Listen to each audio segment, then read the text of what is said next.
రాజకీయ సంస్థ నిర్వహణలో పౌరుల ప్రయోజనాలను మరియు స్వేచ్ఛలను సంరక్షణ చేయుటకు, ప్రభుత్వాల అధికారాలను పరిమితం చేయుటకు వ్యవస్థీకరించబడిన యంత్రాంగమే రాజ్యాంగం. Scott garden. ప్రభుత్వం అధికారం ఏ లక్ష్యాల కొరకు వినియోగించబడుతుందనే అంశాన్ని సూచించే నియమాల సముదాయమే రాజ్యాంగం. K C wear.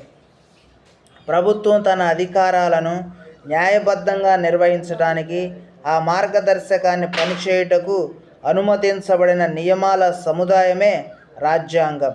Garden Wood. రాబోయే యుగాలలో మానవ వ్యవహారాలలో తలెత్తే అనేక వివాదాలను, సమస్యలను పరిష్కరించడం కోసం మానవ సమాజం ఆమోదించి సమర్పించుకున్న నియమాల సముదాయమే రాజ్యాంగం. John martial.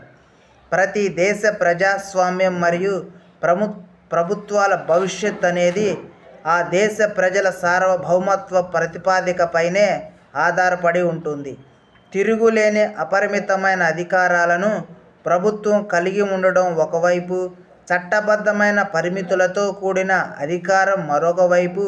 ఈ రెండిటిలో దేనిని ఎంచుకోవాలనే అంశం ప్రజల స్వేచ్ఛపైనే ఆధారపడి ఉండాలి. Thomas Jefferson.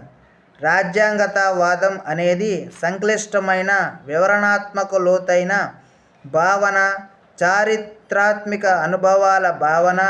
ఉన్నత చట్టాలకు లోబడి అధికారులు తమ ప్రభుత్వ అధికారాలను కార్యాచరణలో నిర్వహిస్తారు. కొంతమంది అధికార నియంతృత్వ పోకడలకు వ్యతిరేకమైనది మరియు సమన్వయ పాలనను కోరుకుంటుంది. రాజనీతి శాస్త్ర భావనలలో అత్యంత ముఖ్యమైనది.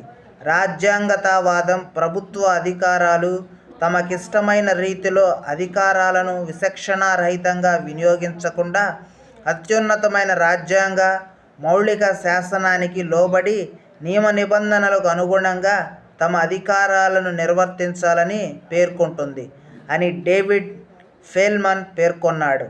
రాజ్యాంగతావాదం యొక్క అత్యంత ముఖ్యమైన లక్షణం అది ప్రభుత్వ అధికారాలకు మూలాధారాన్ని మరియు అధికారంపై పరిమితులను విధించే నియమాలను, నిబంధనలను వివరించే ఒక వివరణాత్మకమైన మరియు నిశ్చయాత్మకమైన భావన.